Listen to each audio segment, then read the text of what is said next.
Բարև ձեզ հարգելի հայրենակիցներ, ուղիղ եթերում Նոյատապանն է Երևանից, հիշեցնեմ, որ ուղիղ եթերի ընթացքում կարող եք զանգարել ամերիկյան 818-967-531 եւ հայաստանյան 060-35-11-31 հեռախոսահամարներով հարցեր ուղղել մեր տաղավարում գտնվող հյուրին։ Այսօր Նոյատապանի տաղավարում հյուրընկալել եմ Նժար սահմանադրական շարժման հիմնադիր իրավապաշտպան Նինա Կարապետյանցին։ Նոյատապանի հետևորդներին հիշեցնեմ, որ մեր ուղիղ եթերները կարող եք հետևել Նոյատապանի Patreon-ում, Facebook-յան եւ YouTube-յան էջերում։ Բարև ձեզ, Տիկին Կարապետյան, շնորհակալ եմ, որ ժամանակը տաք եւ մեր տաղավարում եք։ Տիկին Կարապետյան, ձեր զբաղվածության եւ գործունեության այդ սահմանադրական շարժման մասին մենք կխոսենք մի փոքր ավելի ուշ, որովհետեւ հիմա ավելի շատ հանրությունը սպասում է ձեր գնահատականին, թե ինչ է տեղի ունենում մեր արտաքին հարաբերություններում, ներքաղաքական կյանքում։ Անդրադառնանք Զայնետ մարդկային եղբայրության մրցանակին, որը թե Նիկոլ Փաշինյանը, թե Ալիևը, ես այսպես եմ ասում, վերցրեցին եւ դրան զուգահեռ ինչ տեղի ունեցավ Բաքվում, փաստորեն Լեռնային Ղարաբաղի ռազմաքաղաքական այդ մեր վերնախավը դատավճիռը նրանց ընթերցվեց, մենք բոլորս տեղյակ ենք, ՑՄ ազատազրկում, 20 տարվա ազատազրկում եւ այլն։ Սա ինչի մասին է խոսում, ինչու եմ ասում վերցե, երբ որ մի բան վերցնում են, իրենք ինչ որտեղ պարտավորվածություն են զգում այդ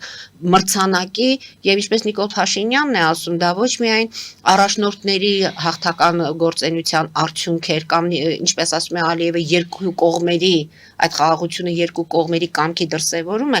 նաև ժողովրդի շնորհիվ այդ մրցանակին արժանացան երկու պետությունները։ Մրցանակը ստանում ենք, դատավճիռները կայանում են եւ այդ մեր գերիները միայն նրանք չէ, որ Բաքվի բանտերում են։ Ինչի մասին է սա խոսքը։ Մի կողմից միջազգային հարթակներում մրցանակներ է տալիս աշխարհը, մյուս կողմից աչք է փակում այս ամեն ինչի առջև։ Շատ կարևոր է հասկանալ, որ ավտորիտար եւ դիկտատորական ռեժիմների պարագայում ժողովուրդը եւ իշխանությունը դա լրիվ տարբեր բաներ են։ Օրվա իշխանությունը եւ ժողովրդի կամքը, ժողովրդի պատկերացումները այդ բոլոր գործընթացների մասին, դրանք սկզբունքորեն տարբեր բաների մասին են։ Եվ երբ դա ստանում են մրցանակներ, մաջան ոչ միայն այսպես իրենց գործնեության համար, իրենց չգիտեմ, խաղաղության միտված տվյալ դեպքում իբր խաղաղության միտված ջանք չեն խնայել, սա նաև իսկ ինչու ոչ, մյուս կողմից էլ եկեք դիտարկենք, իսկ միգուցե այդ մրցանակը Նիկոլ Փաշինյանին անհրաժեշտ էր նախընտրական փուլում որոշակի դիվիդենտներ շահելու համար եւ ինչ է ստացել այդ դիվիդենտը ստանալու համար, ինչա տվել Նիկոլ Փաշինյանը։ Այսինքն ո՞րն է եղել գինը։ Դրա գինը ո՞րն է եղել, իսկ միգուցե գերիների հարցում բավարար ջանասիրություն չդրսևորել, իսկ միգուցե տարբեր ատյաններում պետական մարմինների կողմից խնդրին չբարձրաձայնելը, Տրամպի հարցին արդյոք քրիստոնյա բանտարկյալներ կան Բաքվի 26 բանտարկյալներ կան Բաքվի բանտում այդ հարցին խնդրել որ շատ աղմուկ այդ պահին չլինի հետո խոսենք դա եղել այնպես որ սա դիտարկման հարց է որ կողմից է դիտարկում եւ փաստացի եթե մենք զուգահեռաբար ունենք մրցանակ եւ ունենք հաջորդ իսկ օրը որպես մրցանակի նշում որպես տենց ֆանֆարներով հասումա սալուտով ու բանտիկով այդ խաղաղության ապահովում ստանում ենք ՑՄՀ դատապարտում այն գործողությունների համար, որոնք որ բանով են միջազգային նորմերով են ապահովված, հասկանում եք, ինչի համար են փաստացի դատում Արցախի վերնախավին, հա ռազմական քաղաքական վերնախավ ինչի համար են դատում, որովհետև արցախցիները լուրջ են վերաբերվել միջազգային կոնվենցիաներով սահմանված կանոններին յուրաքանչյուրին վերագրվող իրավունքներին եւ իրացրել են իրենց ինքնորոշման իրավունքը եւ այդ ինքնորոշման իրավունքի շրջանակներում իրականացրել են իրենց հարակից կամ դրանից բխող մնացած իրենց իրավունքներն ու պարտականությունները այդ դրա համար այսօր Բաքվի բանտում դատվում են մեր հայրենակիցները իսկ Նիկոլ Փաշինյանը ստանում է մրցանակ այս խնդիրները չտեսնելու չլսելու համար Այս սա է դրա գինը։ Իսկ աշխարհի դիրքորոշումը ինչպես եք բացատրում։ Մաջան, աշխարհը մենք չենք կարող ապրել տենց միամիտ ինֆանտիվ ինչ-որ բանով մտածել, որ կա բարի աշխարհ, որը անհամբեր սպասում է հայերին եւ հայերի գեղեցիկ աչքերին, այդպես չի լուծվում հարցերը։ Հարցերը լուծում են այնպես, ինչպես որ դու քեզ կդիրքավորես։ Ես ուզում եմ մի զուգահեռ անցկացնեմ, դուք մրցանակը եւ Բաքվում դատապարտվող հայերին, մեր հայրենակիցներին կապույտ անձնագիր ունեցող մարդկանց օրինակը բերեցիք։ Ես մեկ ուրիշ օրինակ եմ ուզում բերել, որտեղ որ երևի մի շաբաթ 10 օր առաջ Իսրայելը ստացավ իր վերջի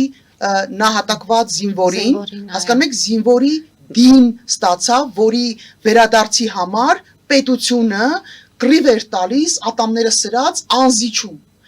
Մենք որպես պետություն մեր կապույտ անձնագիր կրող քաղաքացիներին ուղղակի փորձում ենք անտեսել։ Կապ չունի սիրում ենք մենք այդ մարդկանց թե չենք սիրում, կապ չունի մենք իրենց գործնեության հետ համաձայն ենք թե չենք, բացարձակ կապ չունի մենք համարում ենք իրենց շատ հարցերում մեղավոր թե անմեղ, այդ մարդիկ ունեն կապույտ հայկական անձնագիր։ Հետևաբար այդ մարդկանց պատասխանատվությունը կրում ենք մենք բոլորս հավաքական եւ պետությունը, տվյալ դեպքում այս պահին նաեւ պետության մի մաս կազմում իշխանությունը կրում են իրենք։ Բայց տեսեք ինչ զուգահեռ իրականությունների մեջ են կանում։ Պատվո նաև ինչպես այդ հողարկավորությունը զինվորի տեղի ունեցավ Իսրայելում, ինչ հարգանքի ու պատվի արժանացան, ու ոնց են գալի մարդիկ Հայաստանում տարբեր պաշտոնյաներ կամ տարբեր կից պաշտոնյաներին անձինք հայտարարում են, որ անիմաստ նահատակություններ, որ այդ ինչ զոհաբերություններ, հանուն ինչի էր այդ զոհապ, հասկանում եք տարբերությունը։ Այս վերջերս Իսրայելի հետ կապված մենք անդադ ինչ որ նյութեր ենք տեսնում, որտեղ այնտեղ են իրադարձությունները շատ արագ զարգանում, ու հասկանում ես թե ինչքան մեծ տարբերություն կա սար ու ձորի սեփական քաղաքացու նկատմամբ, սեփական շահերի, սեփական պետության նպատակների, ոչ թե պետության ղեկավարի նպատակների, թեպետ այնպես չի որ իրենց ղեկավարը տենց իր նպատակներից բխող ինչ որ գործողություններ չի անում հանուն արդարությանը դրա պետք ասել, բայց ճնշող մեծամասնությունը գործողությունների ուղղված է իրենց պետությունը, պետականությունը, անվտանգությունը, հնարավորությունները զարգացնելու համար, իրենց յուրաքանչյուր քաղաքացու համար կռիվ են տալի։ Մենք ինչ ենք անում։ Մենք ասում ենք, դե ինչ ասում տենց։ Այնպես որ սա վերաբերմունք է եւ սա փոխադարձ է լինում, հասկանեք Մարջան, երբ որ պետությունը լայն իմաստով իր քաղաքացու նկատմամբ դրսևորում այսպիսի արհամարական վերաբերմունք, այսպիսի, ինչ ասեմ, վանող քաղաքականություն ավարում, պարզ է, չէ, որ քաղաքացին իրեն պիտի պարտավորված չզգա այս պետության համար ինչ որ գործողություններ անել, որտեղ շատ անգամ շփոթության մեջ է մարդկանց դնում օրվա իշխանություն եւ պետություն հասկացությունները, հատկապես երբ որ իշխանությունները անդադ վերարտադրվում են ու տենց իրենց իշխանի դերում են էլի զգում։ Այս իմաստով շատ կարևոր է որ մեր հասարակությունը հասկանա, որ օրվա իշխանությունը դա պետություն չի, պետությունը դա մենք ենք, պետությունը դա հասարակությունն է, պետությունը դա իշխանությունը ինչպես դուք եք ասում անդադ վերարտադրվում, այստեղ որտեղ ենք մնում մենք, պետությունը։ Չէ՞ որ այսօր դատավճիռները եւ այլն, որ մենք տեսնում ենք, օրինակ ինչպես ասում է Ազգային ժողովի Հայաստան խմբակցության պատգամավոր Արթուր Խաչատրյանը, եղբայրացան ընտանիքներով հարազատացան մրցանակը վերցնելու բանը։ Այդ իրանց խնդիրն է, դա մեր զուգահեռ վերում է թե ինչ եղավ Բաքվում։ Նորից վերադառնալով մնջան այն ձեր առաջի հարցին, իսկ արևմուտքը աշխարհը ընդհանրապես քաղաքակիրթ աշխարհը ուրանայում, կարևոր չի ուրանայում քաղաքակիրթ աշխարհը, որովհետև եթե դու չես գնում քո իրավունքների հետևից, երբ որ դու ցույց չես տալիս, որ դու պատրաստ ես որպես ժողովուրդ, որպես ազգ ցույց տալ քո դիրքորոշումը, ներկայացնել քո պահանջները, հետևողական լինել, որքան էլ որ դժվար լինի, որքան էլ որ խնդրահարույց լինի, չես պահում քո խրամատը, քո հայկականության խրամատը, քո կրոնական պատկանելության խրամատը, պատրաստ ես ամեն ինչից հրաժարվել, քեզ ընդհանրապես բանի տեղ չեն դնելու։ Այս սա է ամենամեծ խնդիրը։ Կարևոր չի ինչ են ասում դուրսը։ Շոու է, նկատի ունեք, որ սա պարզապես ինչ որ միջոցառում։ Մենք անընդհատ խոսում ենք, որ Նիկոլ Փաշինյանը այն բոլոր վայրերից որտեղից որ ունի սատարում, ինչու, այդ էլ է շատ կարևոր։ Ինչու Նիկոլ Փաշինյանը տարբեր տեղերից ունի սատարում, որովհետև Նիկոլ Փաշինյանի նման չասեմ, անսկզբունքային առանձին դեպքերում անողնաշար եւ հակահայկական քաղաքականություն վարող մարդը ձեռնտու է բոլորին, բացի հայությունից։ Էրդողանը շնորհավորեց, Ռոմի Պապը ողջունեց։ Բոլորին, բոլորը ունեն իրենց հետաքրքրությունները։ Հարց. ինչ հետաքրքրություն ունի հայը, հայաստանցին, սփյուռքը, մենք որպես ազգ, ինչ հետաքրքրություն ունենք։ Մեզ ձեռնտու է թե չէ։ Ու այս հարցի պատասխանը այնքան հեշտ է տալը։ Ընտրությունների ժամանակ մերժել բոլոր նրանց, ովքեր որ Նիկոլ Փաշինյան եւ հարակից բոլոր ուժերին։ Ընդհանրեն այդքան մի բան։ Չկա աշխարհում այդպիսի երկիր, անգամ գերտերություն, գերտերությունները, որոնք չեն ընդունի մեր ժողովրդի կամքը եւ որոշումը։ Մենք ունենք այդ հնարավորությունը այս վիճակից դուրս գալու։ Այլապես Վախենալ նրանից, որ օրինակ Թուրքիայից ասում են սատարում են, չգիտեմ որտես են, Ադրբեջան բնականաբար սատարում են, հիմա տեսեք ինչ են անում, Դե ասում են կառուցողական գործընթացներ է սկսվել, եթե տապալվի ընտրություններում Նիկոլ Փաշինյանը չասնի, դրանք կմնան կիսատ։ Գրեթե չկան քաղաքական ուժեր, որոնք որ համաձայն չեն, որ Հայաստանին իսկապես պետք է խաղաղություն։ Գրեթե չկա, կամ ես գոնե չեմ լսել այդ հայտնի ուժերից, ուժեր, որոնք որ չեն համարում, որ այո, խաղաղություն պետք է լինի տարածաշրջանում, որը գրեթե չկան ուժեր, որոնք որ չեն ասում, որ այո, մեր տնտեսական հարաբերությունները պետք է զարգանան։ Բայց այս ամեն ինչի մեջ շատ կարևոր է հայկական շահը ներկայացված է, թե չէ։ Որովհետև երբ որ դու պատրաստ ես ամեն ինչ զիջել, դա անվտանգություն չի, դա տնտեսական շահ չի, ինչ որ պահի մենք ուղղակի պետականության կորստի, այսպես ձևական պետություն ենք ունենալու, հա, failed state են ասում, կազմաքանդված, հա, գոյություն չունեցող պետություն ենք ունենալու։ Ձևական անունով անունը լինելու է,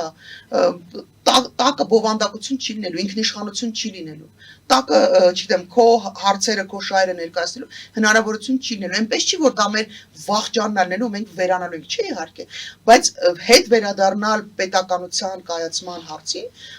ուժեղանալու հարցին, հազարապատիկ ավելի դժվար է լինելու, քան անել դա այսօր։ Տիկին Կարապետյան, եթե դուք գաք իշխանության, այն գործընթացը, որ սկսել է Նիկոլ Փաշինյանը, այսպես ասած, խաղաղության հետ կապված, այդ գործընթացներին տերեք լինելու դուք։ Կան ինչ-որ մեխանիզմներ կամ ինչ-որտեղ դրույթներ, որ դուք համամիտ եք, մտածում եք, որ սա լավ է, բայց պետք է այսպես լինի, որտեղ ամեն իշխանություն, նոր իշխանություն կարծես թե նախկինին քննադատելով, ինչպես Նիկոլ Փաշինյանը 0 կետից սկսեց ամեն ինչը եւ այդպես շարունակեց։ Հիմա կան ինչ-որ ձեզ մոտ այդ մարտավարությունը մշակված, որ այն ինչ ստեղծվել է, թեկուզ այսպես ասած, եթե ասում ենք մեր սահմանի զինվոր չի զոհվում։ Մի խոսքով, այս ամենը դուք կարողանալու եք տիրություն անել։ Շատ կարևոր հարց է ու ես նորից օգտագործելով նաև ձեր լսարանը ուզում եմ բացատրել մեր դիրքորոշումը ինչումն է։ Տեսեք, մենք նժար սանդրական շարժումը չի ստեղծել անգամ կուսակցություն։ Մենք միջև վերջ գնալու ենք մարդկանց թիմերի համախմբման ճանապարհը, այդ ճանապարհն ենք ընտրել։ Եվ այս իմաստով նորից գրեթե չկա այդպիսի թիմ, նախաձեռնություն, կուսակցություն, որը ասում է, որ մենք խաղաղությանը դեմ ենք։ Բոլորս ենք խաղաղությանը կողմ։ Բայց մեր դիրքորոշման, ինչու եմ սա նշում, որ մենք գնում ենք համախմբման, վերջնական այսպիսի դիրքորոշման հարցը ձևակերպումների դետալների մասին մենք պիտի թիմով, այ միավորված թիմով ներկայացնենք։ Եթե ես հիմա փորձեմ անդադ ներկայացնել իմ մեր տեսակետը, մեր կողմնորոշումը, մեր դիրքորոշումը, դա բավականին հետո դժվարություն է առաջացնելու շփման ինչ-որ բաների, հա, կամ հանրության մոտ գուցե տպավորություն ստեղծվի, որ ասում է եկել են մի բան են ասում, հիմա ուրիշ բան են ասում, առանց պատկերացնելու, որ համախմբման համար անհրաժեշտ է որոշակի, այսպես բալանսի բերելը, հա, այդ նժարի կողմերը հավասարեցնելու համար խնդիր առաջ գալ։ Բայց այն, որ բոլորը ում հետ մենք խոսել ենք, ում հետ կշարունակենք կամ չենք շարունակի, դա էլ էական չի։ Բոլորը գտնում են, որ խաղաղությունը դա անխուսափելի process է եւ կարեւորագույն process-ներից մեկն է։ Հայաստանը լինելիության, անվտանգության, հա, նաեւ զարգացման տեսակետից դա կասկածից դուրս է, բոլորի համար կասկածից դուրս է։ Եվ գերիների հետ կապված, դիվենսի այցի հետ կապված որոշակի քաղաքական ուժեր հավատում են, հույս ունեն, որ Նիկոլ Փաշինյանը կօգտագործի այս առիթը եւ նրա հետ կխոսի գերիների վերադարձի մասին, ինչպես նաեւ ջերմուկում տեղակայված, թեև սպասում ենք սահմանազատմանը, բայց վատ չէր լինի, որ նրանց տանեին, իրենց սեփական աչքերով տեսնեին, թե ադրբեջանցիները որքան մոտ են եւ մեր տարածքում են։ Ես մեծ կասկածներ ունեմ, որ ընտրություններին ընդառաջ Նիկոլ Փաշինյանը ու իր թիմը կամ իրեն սատարող ուժերից որևիցե մեկը որևէ գործողություն կիրականացնի գերիներին վերադարձնելու համար, որովհետև մի խոսքով, որովհետև իրենք այդպես են նախատեսել ի սկզբանե, որովհետև եթե իրենք ցանկություն ունենային, դա պայմանավորվածություն է Ալիևի հետ։ Դա Նիկոլ Փաշինյանի վախերի բանում է տեղավորվում, հա, պարադիգմայում է տեղավորվում, բայց դա կապ չունի ինչ է խոսալու Նիկոլ Փաշինյանը, ինչ չի խոսելու Նիկոլ Փաշինյանը։ Ես կարծում եմ, որ բոլոր ուժերը, որոնք որ լոբինգով են զբաղված, որոնք որ արտախորհրդանական են, խորհրդարանական ընդդիմությունը, մնացած բոլորը քաղաքասարակության մեջ մնացած այն ազնիվ նվիրյալ մարդիկ, ում համար իսկապես ոչ թե Նիկոլ Փաշինյանն է աստվածային կերպար, այլ օրենքը, իրավունքը, մարդու իրավունքները եւ մնացած սկզբունքները, որով առաջնորդվել են տասնամյակներով, այդ մարդիկ իսկապես ճանապարհը կգտնեն տեղ հասցնելու, թե ինչու է սա կարևոր հայության համար, որովհետև այն ինչ որ պետք է հայությանը, հայկականությանը, այսինքն սեփական կապույտ անձնագիր ունեցող մարդկանց վերադարձը Հայաստան, շատ ավելի կարևոր է, քան անձնական սիմպաթիաներն ու անտիպաթիաները։ Այսինքն հետընտրական առևտուր է սպասվում։ Ես կարծում եմ, որ մենք պիտի անպայման խոսենք բոլորս, օգտագործենք բոլոր տարբերակները Վենսին լուրը տեղ հասցնելու համար, որ մենք որպես ժողովուրդ ունենք Միացյալ Նահանգներից այսպիսի ակնկալիք, որովհետև ժողովրդավարության, դե ինչ կաներ իրանք էլ իրանց հերթին մի տեսակ ոնց որ թե սկսում են քիչ-քիչ շեղվել կամ ըստ նպատակարարության են օգտագործում իրենց գործիքակազմերը, ժողովրդավարության կողմնակից լինել չլինելը, բայց լինելով առաջատար երկրներից մեկը եւ աշխարհի ամենահզոր երկրներից մեկը, ես կարծում եմ, որ իրենք հնարավորություն ունեն ազդեցություն ունենալու Ալիևի վրա մեր քաղաքացիներին վերադարձնելու Հայաստան եւ այդ շանսը պետք է օգտագործել։ Այսինքն լուրը Վենսին պետք է հասցնել։ Կանի դա Նիկոլը թե չէ, ես շատ մեծ կասկածներ ունեմ, գրեթե վստահ եմ, որ չի անելու դա։ Որովհետև ասնորից ընտրություններից առաջ Նիկոլ Փաշինյանին ձեռնտու չի այդ մարդկանց վերադարձը։ Տեսեք, ամեն դեպքում մեծ ուշադրություն դարձվեց նաև այն հայտարարություններին մրցանակները վերցնելու ժամանակ, որ արվեցին թե Ալիևի, թե Նիկոլ Փաշինյանի կողմից, փաստորեն հակամարտության էջը փակված է։ Սա միանշանակ հայտարարում է մեր իշխանությունը։ Ալիևն ասում է, որ ընդամենը 6 ամիս է, որ վայելում են այդ խաղաղությունը։ Եվ իրենց այս մեր միավորումից, այս համերաշխությունից, եղբայրությունից պետք է ուրիշներն էլ դասեր քաղեն։ Ում է ակնարկում այստեղ Ալիևը։ Ինչի մասին է խոսքը։ Ամեն դեպքում հայտարարությունները, երբ որ արվում են, իրենք ունեն բոլորը իրենց քաղաքական ենթատեքստերը։ Բնականաբար ենթատեքստեր կան, հիմա գիտեք, որ մեծ բաժան, աշխարհի բաժանման ճանապարհով են գնում տարբեր երկրներ, այլ երկրների, այսպես տարածքներին, բարիքներին միանալու զավթելու տենց նպատակներ ունեն տարբեր երկրներ, հետևաբար ցույց են տալիս որպես օրինակելի տարբերակ, հա, որ մենք եկել ենք այստեղ, տեսեք ուժով ոնց կարողացանք զավթենք, եւ հետևաբար, եւ այսինքն ինչու ենք անդադ ասում, որ Հայաստանի նկատմամբ, Արցախի նկատմամբ այդ ոտնձգությունները, Ալիևի չկանխելը, չկանխարգելելը, մնացած բոլոր դիկտատորներին կամ դիկտատորական հակում ունեցող կերպարներին անպայման ձեռները բացելու են ու Ալիևին ակնկալում ենք, որ պետք է տեսնենք Հագայի դատարանում։ Ենթադրվում էր, որ ինչ որ պահի անպայման կլինեն նրանք, ովքեր արդարացված կհամարեն, այդ թվում նաև Ադրբեջանի գործողությունների արդյունքում, հա, այսպես արդյունավետ գործողությունների արդյունքում կհամարեն, որ դա նորմալ վարքագծի կանոն է։ Եվ երևի թե հենց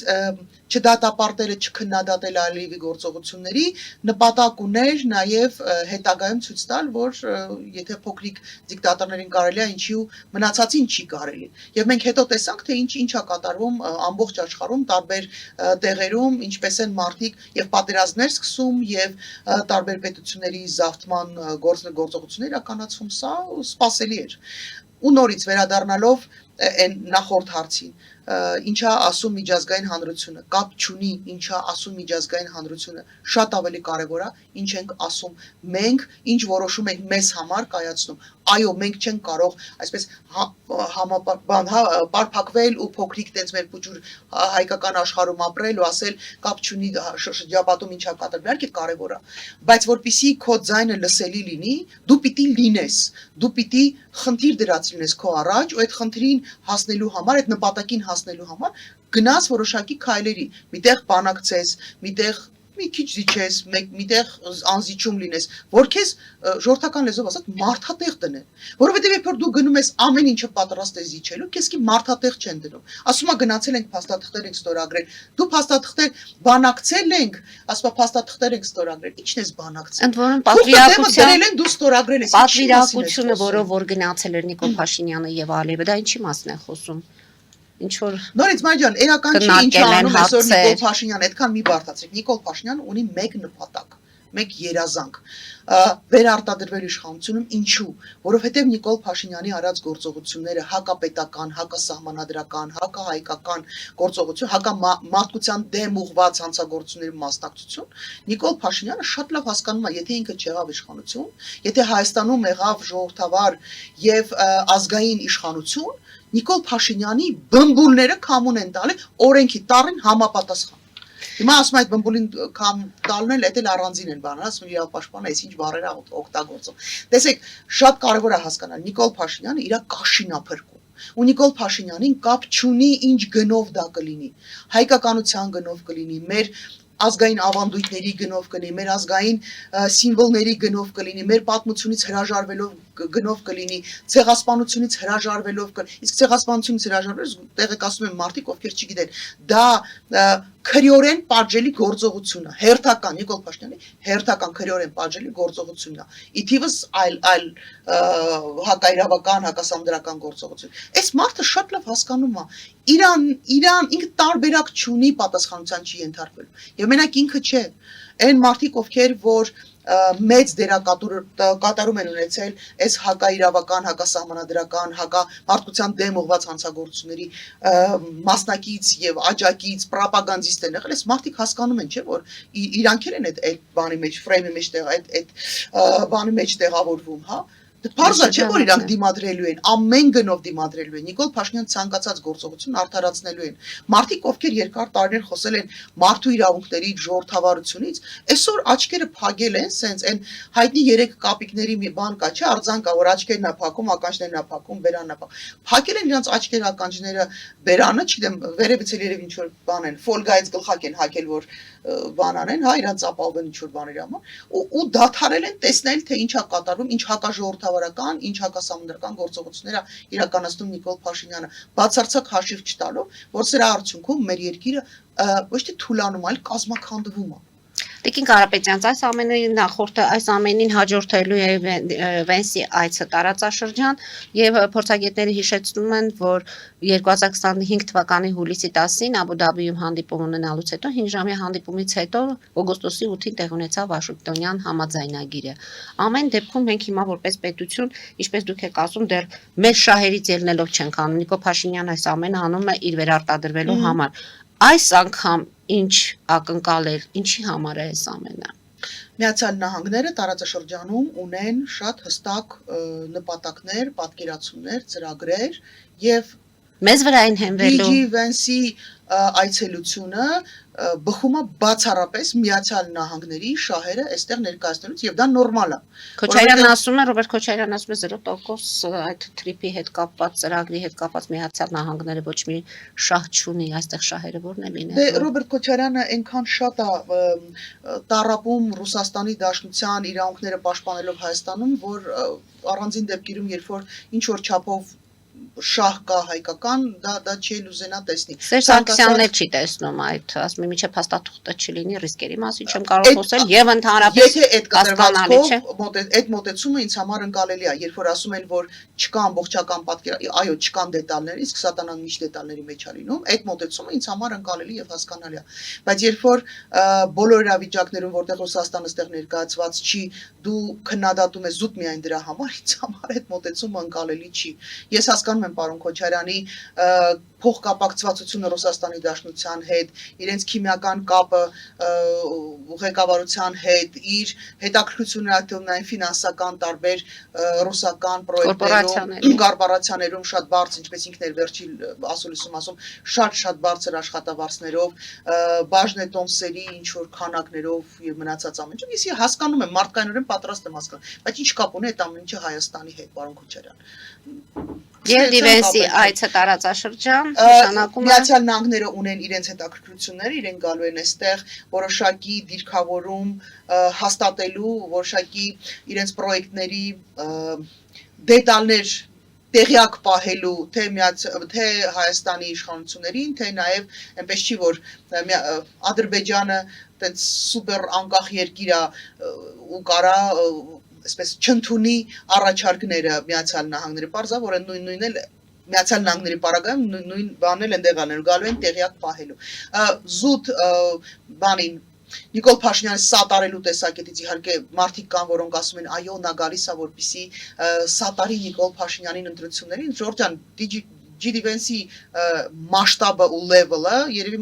լավ չեմ պատկերացնում, հա, ու Նիկոլ Փաշինյանի լեվելը երբեք Ջի Դի Վենսը չէր գալու Հայաստան Նիկոլ Փաշինյան սատարելու։ Ունեն ամերիկյան պրոյեկտներ, հետաքրքրություններ, գալիս են դա անելու։ Ինչն է, ես այդքան տրիպի հետ չէի կապի, որտեղ այդքան մեր հետաքրքրությունը տրիպի մեջ չի, ինչքան այն ներդրումները տեխնոլոգիական, որոնք այստեղ արվում են։ Դա այո, M վիդեոյի հետ կապված, դատաբազաների հետ կապված, տեխնոլոգիաների զարգացման հետ կապված, իսկ դրանք ռազմավարական նշանակություն ունեցող ռազմավարական դա միայն զենքի մասին չի, դա միայն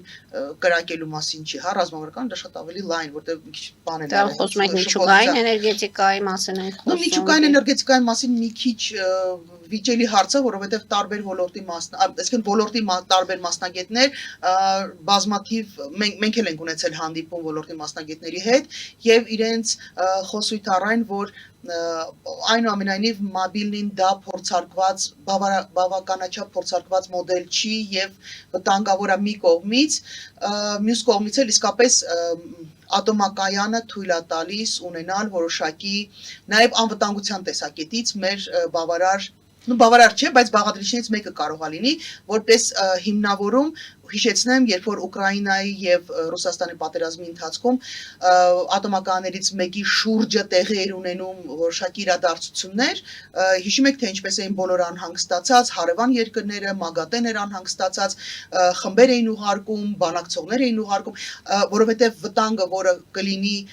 բանի, հա, պայմաններում, վնասելու պայմաններում։ Ոչ միայն տվյալ պետությունը, այլ հարակից տվյալ պետություն, այլ հարակից բոլոր տարածքները, ջրային ռեսուրսները, հետեւաբար դա նաեւ ինչ որ իմաստով մեր անվտանգության երաշխիքներից մեկն է։ Ես հասկանում եմ, ես ինքս մեծ մոլի երկրպագու չեմ Ռուսաստանի այստեղ այս չափ ներկայացվածության հարցում, բայց պետք է շատ հստակ պատկերացնել մեր շահերը, հայկական շահը բխում է, հայկական շահից բխում է ունենալ ատոմական, թե չէ, մեր անվտանգությունը մի կողմից, մյուս կողմից էլ մեր անկախությունը էներգետիկ, որը իդեպս իշխանությունները որոշել են, որ միավորելու են հիմա սկզբից Ադրբեջանի հետ միավորելու մասին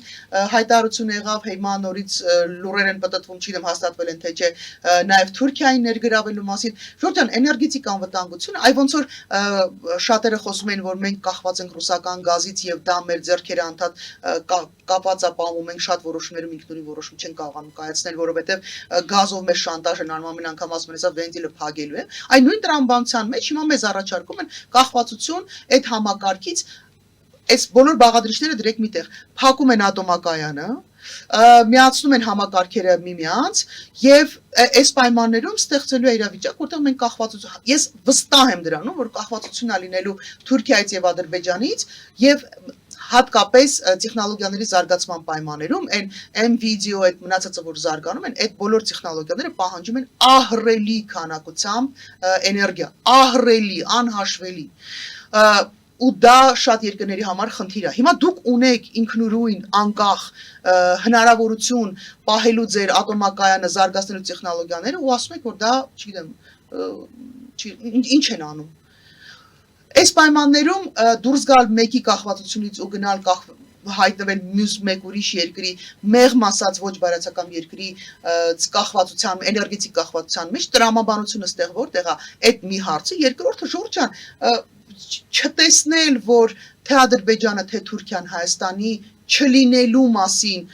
որպես պետություն չլինելու մասին նպատակները դրել են, նու Ադրբեջանը իհարկե չէ, բայց Թուրքիան դրել է 100 տարի առաջ եւ հետեւողականորեն գնում այդ ճանապարհով, որևէ մեկը կասկածում է, որ նաև այս ցանցերի օգտագործումը լինելու է մեր պետության դեմ ուղղված։ Ես չեմ ասում, որ մենք պիտի չունենանք հարաբերություններ, իհարկե պիտի ունենանք հարաբերություններ։ Ժողովրդական լեզվով ասած, դուռը դռան վրա հարևանը չի կարա իրար հետ հավերժ թշնամանքի մեջ լինել։ Իհարկե պիտի լինեն որոշակի հարաբերություններ, եւ այդ հարաբերությունները քիչ-քիչ պիտի զարգանան, այո, մենք պիտի ավելի լայված ենք, բայց դա չի կարող լինել մեր պետության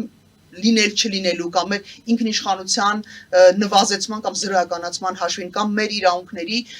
հրաժարվելու ճանապարհով, դա այդպես չի կարող լինել։ Միացյալ Նահանգների ներկայությունը Հայաստանում եւ ընդհանրապես Կովկասում Հայաստանի շահերից է բխում։ Դուք անդադ շեշտադրումը դնում եք, թե ինչն է մեծ համար շահեկան։ Միացյալ Նահանգները միակ երկիրն են աշխարհում, որոնք կարող են որոշակի process-ներ զսպել։ Դա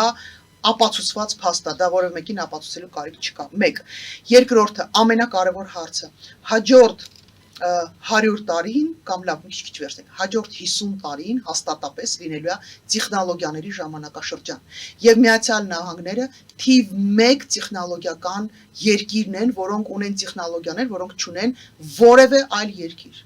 Մոտակա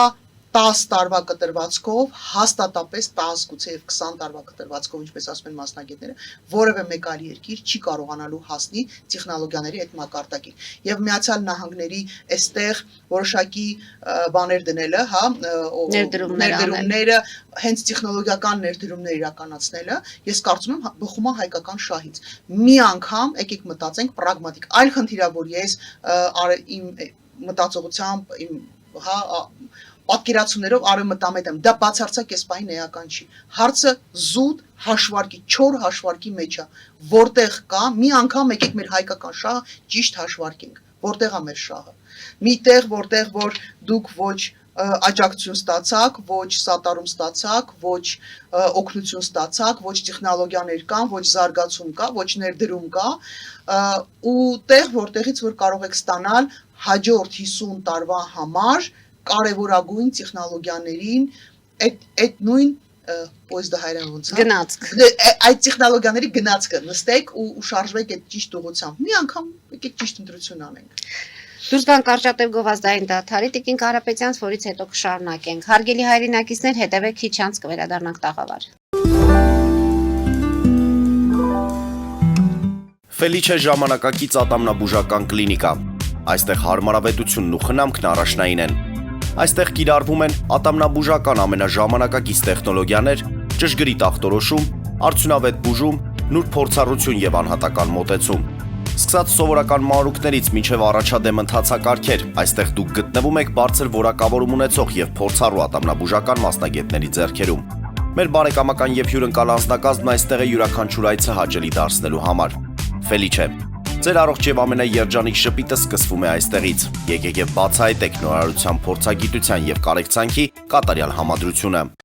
Վաճառվում է գերմանական հնաոճ դաշնամուր 1892 թվականի արտադրության ֆոն Մուրբախ, գտնվում է գերազանց վիճակում, կինը 15000 ԱՄՆ դոլար։ Հեռախոսահամար 094 115 310։ Երևան փոստը Գրանադա Հյուզում տեղեկացնում է։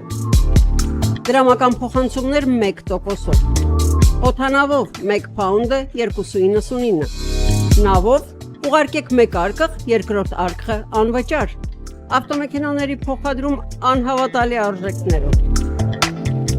Ինչպես նաև կահույք եւ մեծ չափի բեռների փոխադրում։ Jackpot հագուստի խանութը երկրորդ մասնաճյուղն է բացել Գլենդելի սրտում, որտեղ կարող եք ձեռք բերել եվրոպական եւ ամերիկյան ընտիր հագուստեղեն, կոշկեղեն, աքսեսուարներ, պայուսակներ ամենահարմար արժեքներով։ Նաև կարող եք ցանկացած ապրանք պատվիրել եւ ձեռք բերել կարճ ժամանակում։ Jackpot-ի Գլենդելի հասցեն է 1135 North Pacific Avenue, հեռախոս 818 813 2252։ Jackpot հագուստի լավագույն կենտրոնը Գլենդելում։ 60-ից ավելի ճանաչված եվրոպական բրենդների ինքնատիպ, չկրկնվող եւ մատչելի ընտրանին Fortuna Home and Country House խանութ սրահում։ Նորավոճ սպասք եւ կահույք հորեկա բնագավառի համար, տեքստիլ տնտեսական ապրանքներ, ամեն ինչ գեղեցիկ կյանքի համար։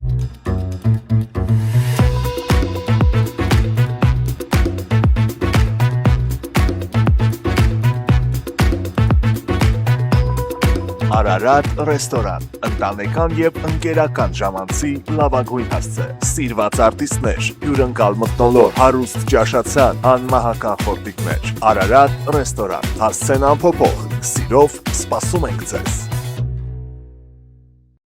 Լավագույն պաղպաղակ, բնական, համեղ եւ մատչելի գներով պաղպաղակը կարող եք ձեռք բերել բոլոր հայկական խանութներում։ Պահանջեք հայկական պաղպաղակ, Թամարա պաղպաղակ։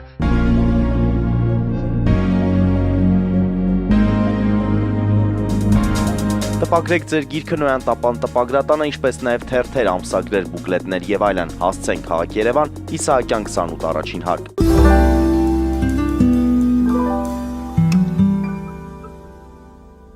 Հարգելի հայրենակիցներ, նոյանտապանը կրկին եթերում է, մենք հեռախոսազանգեր ունենք, լսենք մեր հեռուստադիտողին, որից հետո կշարունակենք։ Լսում ենք ձեզ, դուք եթերում եք։ Լսում ենք ձեզ։ Այս մի զանգը չստացվեց։ Բարև ձեզ, լսում ենք ձեզ, դուք եթերում եք։ Բարև ձեզ Տիկին Պետրոսյան, բարև ձեզ Տիկին Կարապետյան, ողջունում ձեզ հրավեր գլնդելից, ուրախ ենք նորից ձեզ տեսնել նոյանտապանի եթերում մի փոքրիկ ճշտում այդ Nvidia-ը ոչ թե Nvidia, գիտեմ մի փոքր շփոթիչ կարող է լինել, քանի որ դուք բավականին կրթված անձնավորություն եք եւ դա կարեւորագույն ներդրում կարող է լինել մեր այդ հանրապետության մեջ ասեցիք մի փոքր այդ ճշտումը բանաներ, բայց ես ցանկանում եմ զարգացնել Տիկին Պետրոսյանի հարցը, ձեզ ասեց ձեր մարտավարությունը տեղեկանգնելու արդյոք, եթե դուք գաք իշխանության, ինչ եք անելու արտաքին հարաբերությունների հետ կապված, հարցը դրա հետ կապված է, ես միշտ հարցը մի կարևոր փաստ ասեմ, որը ես միշտ ասում եմ նոյանտապանի եթերում, դա այն է, որ 3 տարի առաջ դուք կորցնում եք ջերմուկը եւ այն բանից հետո ինչ եվրոդիտորդները եկան, դրանից հետո այլևս ոչ մի ներխուժում չի եղել Ադրբեջանի կողմից, ինչ այդ անցած ներխուժումներ էին, դրանից հետո դադարեցին իսպար։ Հետևությունը ինձ համար առնվազն այն է, որ արևմուտքը շահագրգռված է, որ Հայաստանը պահպանի իր անկախությունը եւ սահմանները եւ որքան մենք ավելի մերձենակ նրանց հետ, մենք ավելի շատ կօգնենք։ Հետևաբար հարցս սա է, որն է ձեր դիրքորոշումը լինելու, եթե դուք իշխանության, Եվրոմիության անդամության դիմելու, առնվազն ստորագրելու այդ ասոցիացիան համաձայնագիրը, որը Սերժը մերժեց 13 թվականին, որը առաջին քայլն է Եվրոմիություն գնալու, եւ որն է ձեր դիրքորոշումը հապկից եւ ԵԱՏՄ-ից դուրս գալու։ Շնորհակալություն։ Մենք էլ ենք շնորհակալ։ Շնորհակալություն, սա երևի այն նախորդ իմ առաջի հարցը, ես ուզում եմ շարունակել, հենց մենք սինխրոն ենք մտածում ձեր հյուրի հետ, ներողություն ձեր հեռուստադիտողի հետ։ Շատ կարևոր է հասկանալ, եթե խոսքը գնում է միայն մեր դիրքորոշման մասին, մենք ամբողջությամբ կողմնակից ենք այնպիսի փոփոխությունների, որոնք մեզ հնարավորություն կտան արևմուտքի հետ առավելագույն հնարավոր այդ մեր կառավարման ժամանակաշրջանում առավելագույն հնարավոր հարաբերությունները խորացնելու տեսակետից առավելագույն բայց քանի որ մենք ընտրություններին ընդառաջ փորձում ենք միավորել ուժերի տարբեր ուժերի, որովհետև այս իշխանությունը պիտի հեռանա եւ այս իշխանության հեռացման համար պետք է ստեղծել ճիշտ բուֆեր ունենալ, հա, ճիշտ թիմ հավաքել, հրավիրել բոլորին, որոնք կարող են տարբեր հարցերում ունենալ տարաձայնություններ։ Այ մեր առաջարկն ինչումն է, գալ իշխանության, փոխել կառավարման համակարգի մոդելը այնպես, որ որևէ մեկը հաջորդի եկող մեզանից սկսած, մեր կառավարման շրջանից սկսած, չունենա այնքան լիազորություններ, որ միանձնյա կարողանա կառավարի, որպեսզի Սերժի նման 4 տարի չգնա բանակցի մի բան Եվրոպայի հետ համագործակցության, հա, այդ հայտնի պայմանագիր ասոցիացման, ու հետո գնա մի գիշերվա մեջ ԵԱՏՄ մտնի, որպեսզի Նիկոլ Փաշինյանի նման չգնա մի օրվա մեջ ստորագրի փաստաթղթեր, որոնք անկասելի են լինելու։ Այսինքն կառավարման մոդելի փոփոխություն ենք առաջարկում։ Մենք առաջարկում ենք համախմբվել այդ գաղափարի շուրջ, բնականաբար որոշ տեխնիկական հարցեր, որոշ ընթացիկ ներողություն օպերատիվ հարցեր էլի պիտի լուծվեն, բայց իսկ հետո հաջորդի եկող իշխանությունները ով կհամոզի, ով կստանա, ով կվաստակի ժողովրդի ձայնը ու կունենա այդպիսի հնարավորություն, սիրով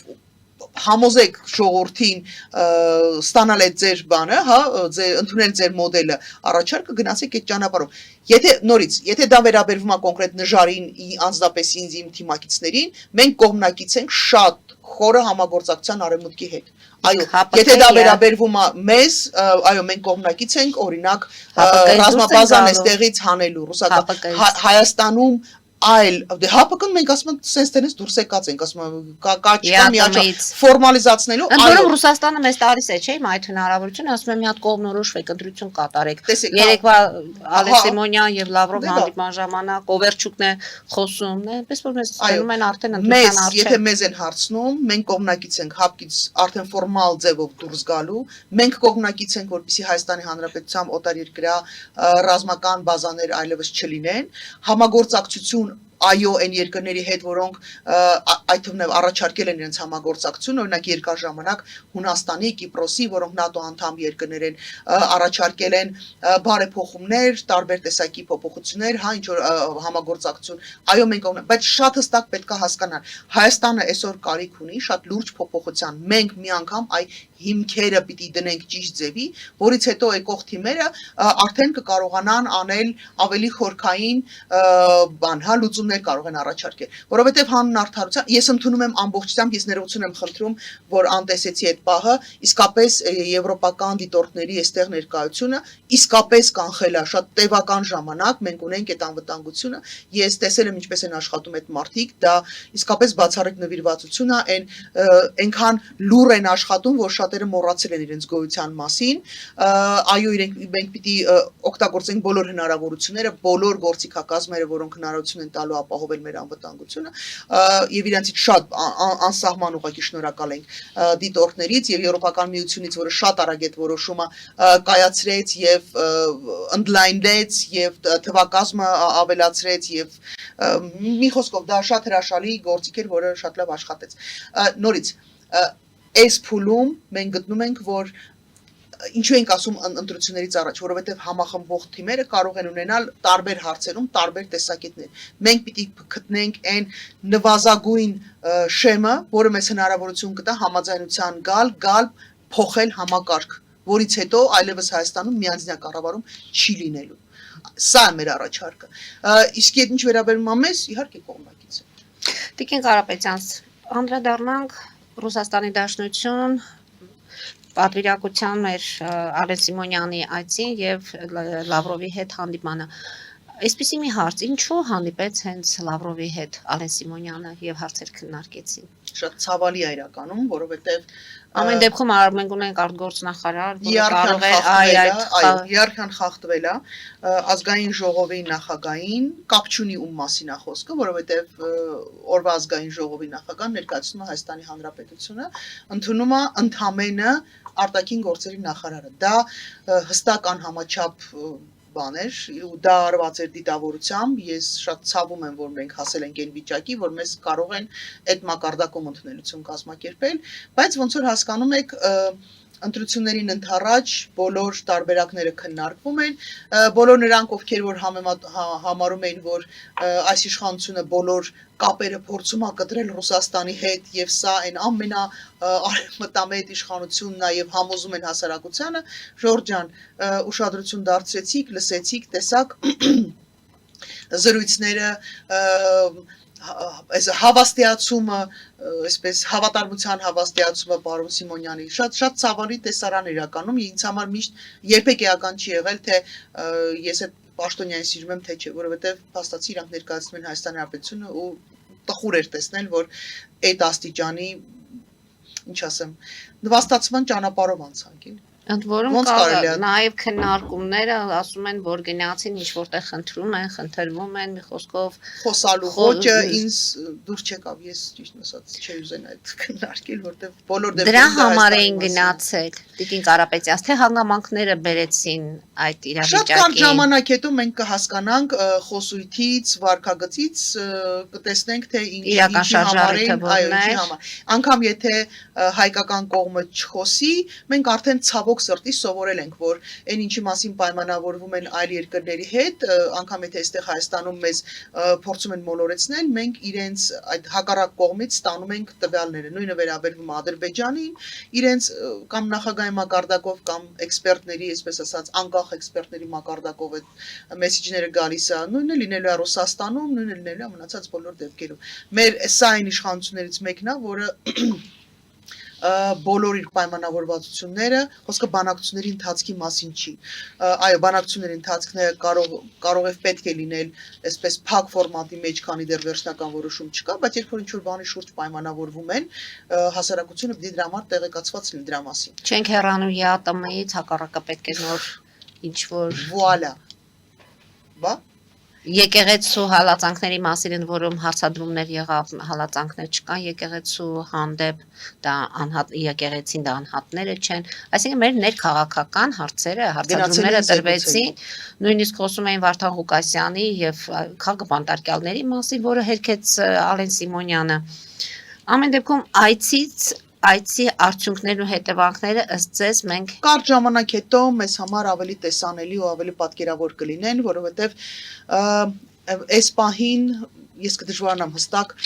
ամբողջ պատկերը ստանալ, բայց այն ինչ որ հնչեցվեց, որ ԵԱՏՄ-ից դուրս չեն գալի, այդ հատուկ նրանց համար ովքեր պնդում են, որ մենք Նիկոլ Փաշինյանը տենց մեծ քայլերով գնում է դեպի մեկ վեկտորոմիոսով չենք փոխարինելու նման հայտարարություններ են եղան։ Այդ էլ ձեզ պատասխանները։ Սպասենք հետագա զարգացումներին։ Գործողություններից, կոնկրետ քայլերից կերևա եւ խոսույթից, նաեւ այդ թվում է Ռուսաստանի պրոպագանդիստների եւ պաշտոնյաների խոսույթից։ Տեսեք, ասում են առասպելական հայտարարություններ են արվում, Լավրովը շատ զարմացավ, երբ որ իրեն ասեցին, որ Հյուսիսից ամեն դեպքում վտանգավոր հայտարարություններ են եւ հանրությունն է արձագանքում այդ հայտարարություններին եւ վատ են գտնում։ Շատ ամոթալի է։ Ես իսկապես շատ ցավում եմ։ Ինչպես որ Սերժ Սարգսյանի վրա միջինասիական երկրներից մեկի, կարծեմ, թե բաներ, ով էր հանդիպումներից մեկի ժամանակ մատեր թափ տալի ասում էր մեր եղբայր Ալիևը քեզանից բողոքում ինչ-որ բաներ անում, ես այն ժամանակ էլ էի շատ ինձ վատ զգում, հիմա էլ եմ շատ վատ զգում, երբ մեր պաշտոնյաների նկատմամբ անհարգալից վերաբերմունք ա լինում, թե ընդունելության մակարդակի տեսակետից, թե խոսույթի տեսակետից, թե բառապաշարի, թե պահվածքի, ես շատ վիրավորված եմ ինձ զգում, որովհետև խոսքը Հայաստանի Հանրապետության մասին է, նույնը հիմա։ Շատ ցավալի է, բայց այս մարդիկ իսկապես նորից վերադառնալու, երբ դու ունես միակ նպատակը վերարտադրվելու, քեզ համար, այն որ ասում ես անձրև ա գալի,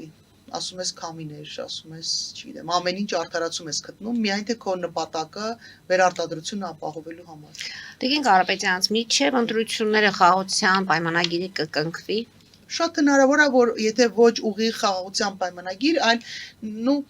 մի հատ էլ նախատ ստորագրվի, կամ որևիցե մի փաստաթուղթ ձևական ստորագրվի, որպեսզի Նիկոլ Փաշինյանը ունենա եւս մեկ մոլորված հասարակությանը ինչ որ բան ցույց տալու հնարավորություն։ Ակնհայտ է, չէ՞ որ Ադրբեջանը ոչ թե հետաքրքրված ու շահագրգռված է, այլ Նիկոլ Փաշինյանի մոլի երկրպագուն է, որտեղ երկրորդ Նիկոլ Փաշինյան իրանք Հայաստանում ուղղակի չեն գտնի։ Մարդ, որը ամեն ինչի պատրաստ է հանուն սեփական վերարտադրության։ Նույնը վերաբերում է Թուրքիային, կարող են եւ տարբեր առաջարկներ լինել կամ ինչ որ փոքր գործողություններ լինել, որոնք ցույց կտա Նիկոլ Փաշինյանը որպես մեծ հաղթանակներ, մեծ դիվանագիտական, այսպես կամ չգիտեմ, ռազմավարական մեծ հաղթանակներ ու դա այն մոլորված հասարակության համար գուցե եւ տպավորություն թողի, բայց դրանք այդ բոլոր խաղացողները ուղղակի հետաքրքրված են մի բանում՝ Նիկոլ Փաշինյանի վերարտադրություն, որովհետեւ այս չափ նորից անսկզբունք եւ անողնաշար ղեկավարություն շատ դժվար է պատկերացնել Հայաստանում։ Նախընտրական շրջանը փաստորեն կարելի ասել ժամանակահատվածը բավականին քիչ է եւ կառավարություն իշխանությունը գնում է որոշակի քայլերի, բժշկական ապահովագրություն, տեսեք խոշտանգումների մասին ոստիկանական բաժանմունքներում տարիներ շարունակ դուք խոսել եք, պայքարել եք, Արամ Ղարագյուզյան մի խոսքով դա այն ժամանակ Հելսինկյան ասոցիացիան, հիմա էլ ոստիկանի փաստորեն տեսանյութ տարածվեց, որտեղ ոստիկանը բռնություններ գործադրում ոստիկանը հեռացվում է աշխատանքից, այս ամենի մասի տարիներ շարունակ խոսել ենք, սրանք էլ են այս մանրուքներ են, բայց կարևոր են ընտրություններից առաջ։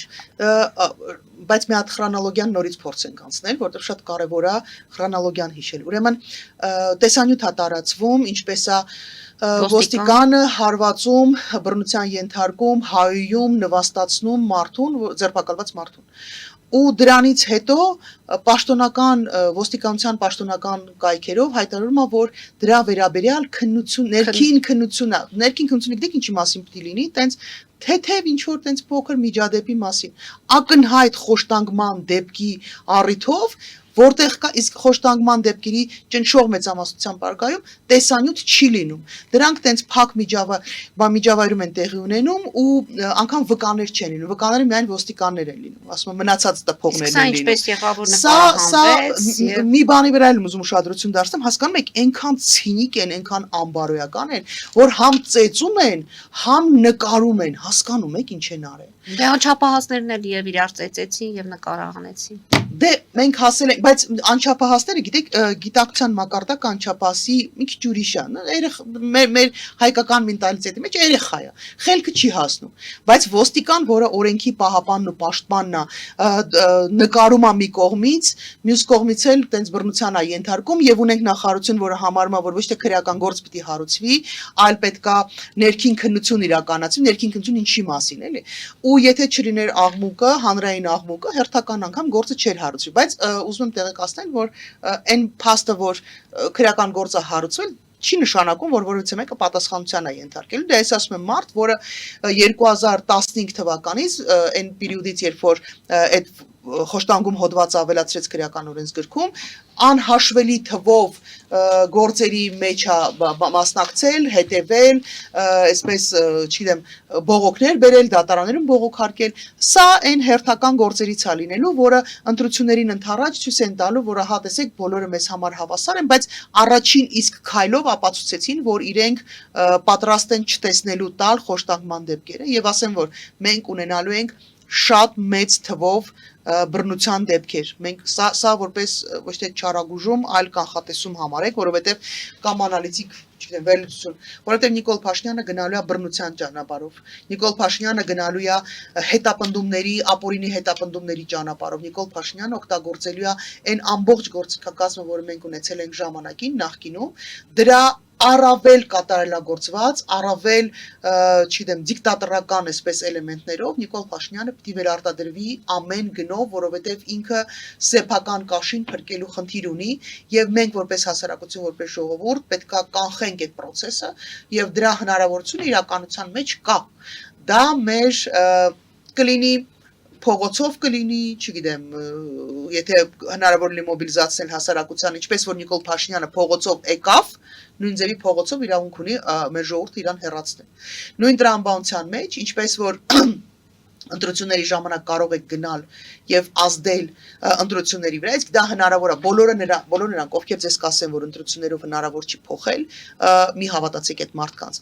Հնարավոր չի փոխել մենակ մի դեպքում, եթե ընտրության մասնակցելու մարդկանց թիվը լինի քիչ։ Ու Նիկոլ Փաշինյանի մոլի երկրպագուները այդ մասնակիցների մեծ մասը կկազմեն։ Իսկ եթե դեմ են բոլորին, մեր ժամանակը մոտենում է ավարտի, ես ուզում եմ դեմ են բոլորին, այս եթե դեմ են լինում բոլորին, այսպեսի մի շարժում էլ է, չէ՞։ Դե այդ շարժումը մենք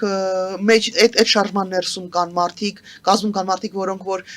ես ճանաչում եմ անձնապես, ճանաչում շատ վաղուց, ես իրանց նկատմամբ շատ մեծ